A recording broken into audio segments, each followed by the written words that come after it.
Você viu que caiu uns caras recentemente e sobreviveu uma galera? Acho que na Rússia, não me engano. Ou no Paquistão. Ah, sobreviveu? No Paquistão foram 2. Sobreviveu 2 caras, né? Acho que foi lá. Foi. Dá pra sobreviver, né? Que loucura.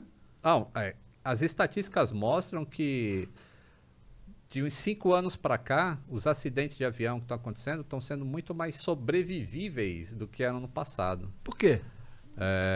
Tecnologia embutida no projeto da fuselagem. A maneira que a fuselagem se torce na hora que acontece o acidente. Se o acidente não for catastrófico, Não foi né? uma explosão. Tipo, se o cara afundar no chão, aí não tem jeito. Não tem Deus. Mas esses acidentes que acontecem assim com impacto no terreno. De barriga? De barriga. Que vai, né? Ou que ele sai da pista e começa a pegar fogo. Ou que aconteceu no México uns 2 anos atrás. O cara saiu do chão e aí uma tesoura de vento jogou ele pro chão de novo. Ele quebrou trem, quebrou motor, saiu rodopiando, pegou fogo. Ninguém morreu naquele avião. O que é uma tesoura de vento? Tesoura de vento é quando você tem 2 correntes de ar em sentidos opostos.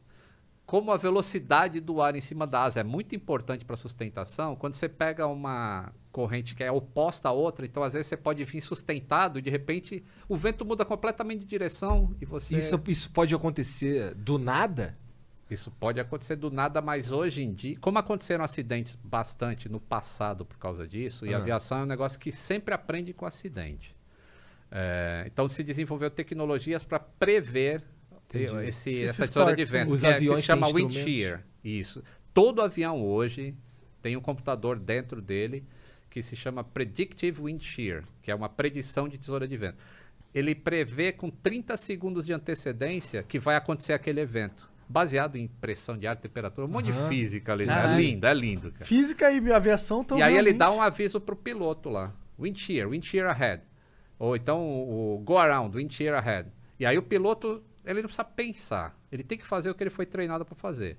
Manete para frente, 15 graus de nariz para cima e não mexe mais no avião. Deixa o bicho subir até aquele alarme parar. Entendi. Parou o alarme e tá salvo de novo. Isso no passado, quando não tinha, o cara podia entrar na wind shear. E aí podia acontecer acidente. Entendeu? Caralho.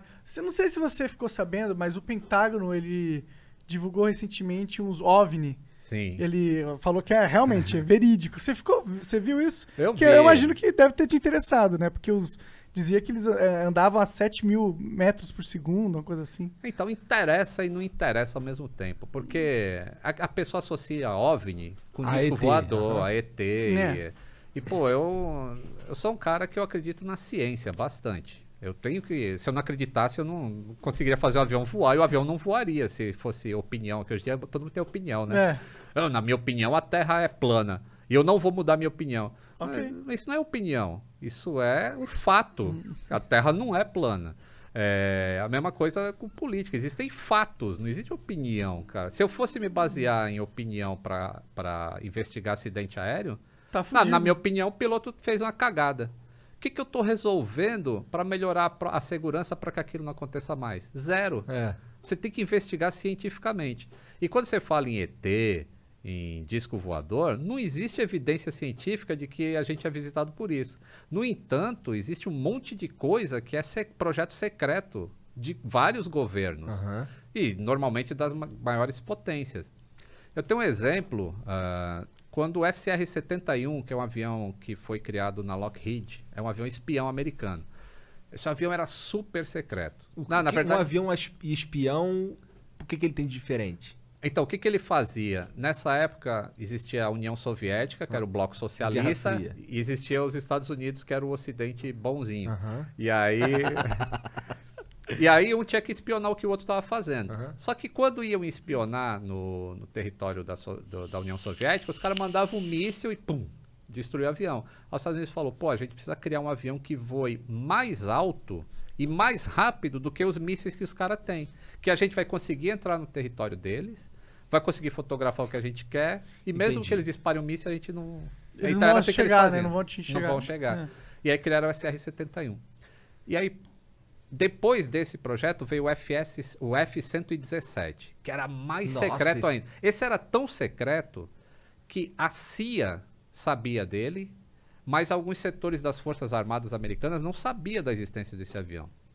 Então, pô, se tu se tu tá trabalhando na Força Aérea e vê um objeto que você nunca viu no radar e manda perseguir aquilo, e é uma forma que o cara não consegue identificar, que faz umas manobras estranhas... Ele é só não identificado. Ele é um objeto voador não identificado.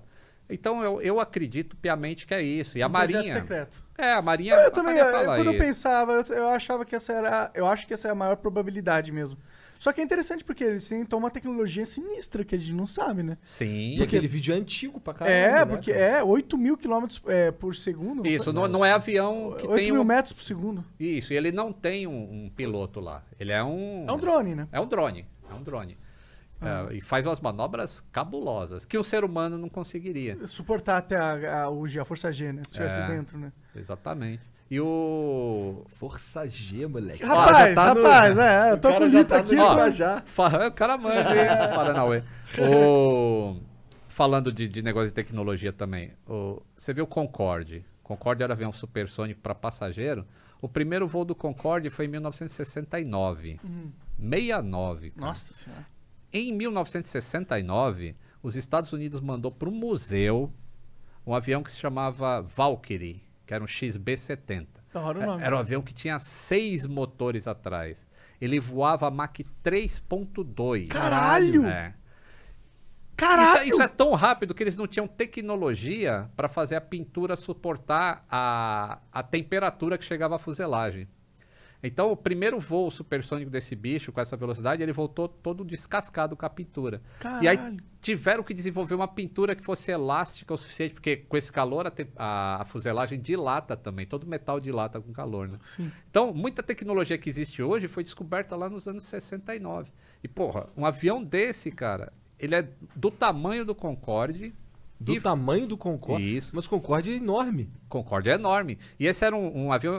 o desenvolvimento dele foi o seguinte. A gente quer um avião com essa velocidade, que ele consiga ir até a União Soviética, faça um bombardeio atômico e volte para os Estados Unidos. Essa era a missão que os caras tinham que desenvolver. E, porra, como é que você faz em 1969, que o avião foi para o museu, então ela é de 58 até 64 de desenvolvimento. Porra, então, os americanos, eles têm muita tecnologia que a gente não sabe. Mach 3.2 num avião imenso. Imenso. Você não precisava nem jogar uma bomba atômica, só joga esse avião lá na cidade e explode. Caralho, cara. Só foram construídos 2, aí mudou. Aí eles passaram para mísseis balísticos intercontinentais, aí aposentaram. Que é melhor, o né? Mais fácil, né? É. Você só aperta o botão ali. Já Agora acabou vai a ser humanidade. satélite hoje em dia. Se bem que existe um tratado que você não pode colocar armas no espaço, né?